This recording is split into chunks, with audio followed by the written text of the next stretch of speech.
welcome back to Mancinima and welcome to 2023 and a whole new batch of films. So let's first of all get started. You know what to do as usual if you remember from last year. If you can give this video a like to start off with, and if you could subscribe to the channel, that would be absolutely fantastic. And if you can also hit the notification bell, you will know when I've done another one of these videos. Hitting all those things basically just lets YouTube know that we're here, lets other people know that we're here, and it spreads the word of the video, and it really does help the channel. I can only continue to do these videos if you people like those videos, so if you can do that for me, I greatly appreciate it.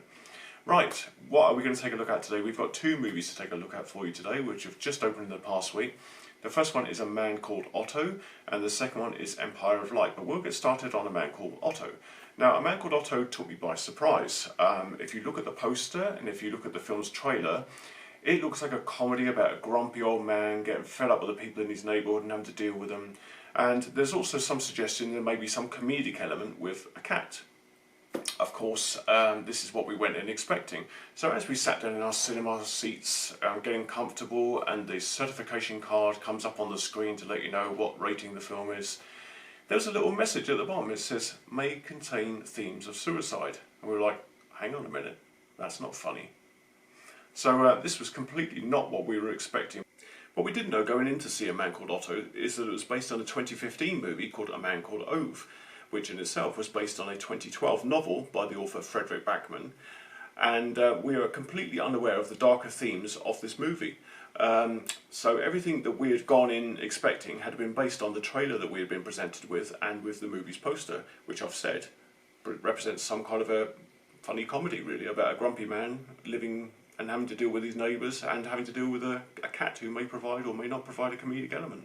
That said, the film is very well made, starring Tom Hanks as the titular Otto, having recently lost the love of his life, his wife Sonia, played by Rachel Keller, and he seeks to join her in the afterlife, but he finds that he's constantly thwarted by his very needy neighbours. The film very much reminded me of the Ricky Gervais series Afterlife. I don't know if you've seen that, but it's screening on Netflix. But it follows a very similar theme, which came first I don't know, but they're both very, very worthwhile seeing. So, despite the marketing being somewhat misleading, A Man Called Otto is a very worthwhile watch. I would advise you to bring tissues with you, and that's not for the tears of laughter, but for tears of sadness. Man Called Otto is in cinemas now. And so on to our second movie, which is Empire of Light, written and directed by Sam Mendes, who of course you may know from the James Bond movies Spectre and Skyfall. This is a very different movie for him. This is set in 1980 and it stars Olivia Colman as Hilary Small. Now she's a duty manager at the Empire Cinema in Margate in Kent, and she suffers from depression. She's also having an extramarital affair with her boss Donald Ellis, and he's played by Colin Firth. And on the whole, I would say her whole experience and whole life at the cinema is quite mundane. So things begin to brighten up a little bit for Hilary when a new employee starts work at the cinema, a young British black male by the name of Stephen. Now he's played by Michael Ward. Now, first of all, they have this lovely little friendship, they get to know one another, they look after one another, and they take care of this little pigeon that they find up in one of the abandoned rooms of the cinema and basically nurse it back to health. That friendship develops into a relationship, and they get on very, very well, and you think everything's going smoothly. However, there's a couple of bumps in the road.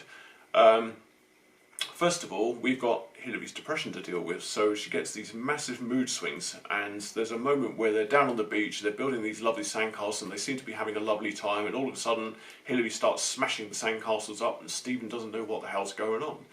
Secondly, Stephen also has to deal with the racial abuse that he gets on the streets of 1980s Britain, which was very common back in those days. So they've both got their own things to deal with, and trying to maintain a relationship within this is very difficult. This is a lovely, if somewhat slow movie in places, with superb performances from everybody involved. Of course, Olivia Colman, Colin Firth and Michael Ward, among many others. There's other little names dotted throughout the film. I know Ron Cook turns up as an angry kind of cinema customer at one stage, and he's very good. Yeah, it's very enjoyable. I do recommend you go and see it at the cinema. If you are a fan of cinemas, of the kind of architecture of cinemas like I am, I mean, I go to the cinema, I've been going to the cinema since I was a kid. First of all my Odeon, and then my ABC cinema, which went on to become a Canon cinema. Back when they were the old picture palaces of old, you know, converted theatres that have been converted into these cinemas. You don't see a lot of them around nowadays, so to see one within the context of this movie was absolutely lovely. I don't know whether that cinema within this film actually exists, but if it does, I'd actually like to go and give give it a visit, because it is an absolutely beautiful cinema rather than the boxy multiplexes that we get nowadays. So if you're a fan of Olivia Colman and good movies and cinemas itself, I would recommend that you go and see Empire of Light. It's a very good movie. It's by Fox Searchlight. So if you don't happen to catch it at the cinema, which I do recommend you go and do, please support your local cinemas.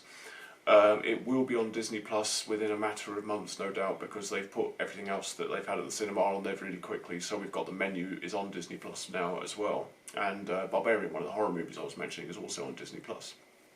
However, go and see Empire of Light and A Man Called Otto at your local cinema right now, because they are screening right now.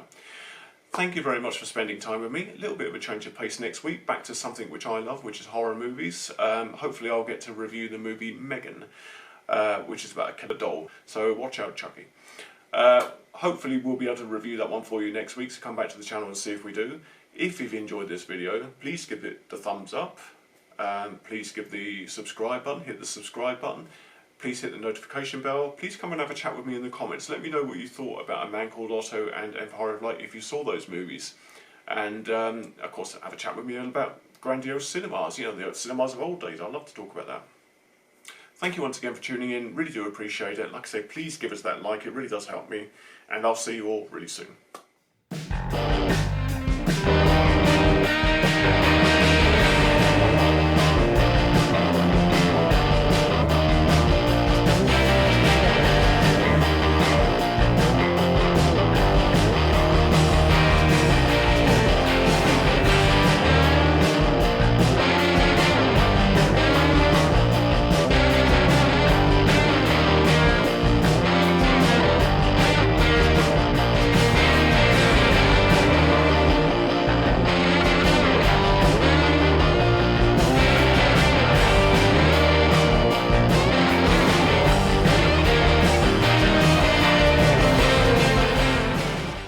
Why is my cat on my Velociraptor?